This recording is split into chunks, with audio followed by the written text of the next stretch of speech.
Halloween is coming up, and I want you to ask yourself one simple question. Do you have enough self-respect to be different? Do you have enough self-respect to stick out? Do you have enough love for Allah's deen to not care if you look like everybody else and you do what everybody else does?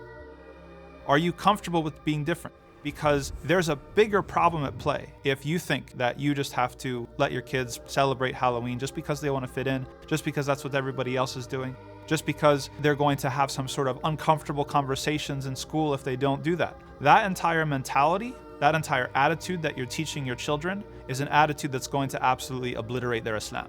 And that is a bigger deal than whether this particular holiday is permissible, that particular holiday, or any sort of particular individual remembrance. The attitude that you give them of loving and cherishing and leaning into being different, that being proud to follow Allah's deen and being content with what Allah's deen gave us, to get away from the inferiority complex or the mentality that we just have to be like everybody else and be accepted and be likable. That's really what success is. That's not what success is. Allah doesn't tell us anywhere in the Quran that success is in being liked by other people or being accepted by other people. Allah says the opposite, that if you don't uphold this deen, if you don't protect this deen, if you don't take it as a banner and as a torch and carry it forth and bring it to the people and show them the beauty of it, Allah will replace you. Allah will replace you with other people that love Him and He loves them. And one of the characteristics that Allah mentions, وَلَا يَخَافُونَ لَوْمَةَ لَائِمٍ. And they don't even care if they're blamed. They don't even care if people make fun of them. They don't even care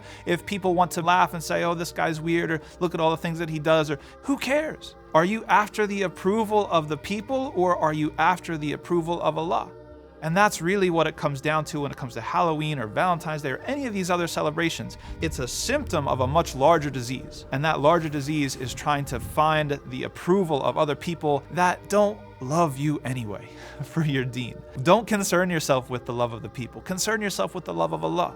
You know, the scholars, they say that taqwa, or having piety and conscientiousness and having concern and awareness of Allah subhanahu wa ta'ala is like walking on eggshells. It's like waqaya. It's like walking through a thorny field. It's something where you are going to walk very carefully because you're concerned about what your Lord thinks about you. Now tell me, letting your kids celebrate Halloween, is that demonstrating an attitude where you care what your Lord thinks about you? Or is it rather demonstrating an attitude where you care what your neighbor thinks about you, whether you care what your boss thinks about you? Answer that question for yourself and stay away from Halloween.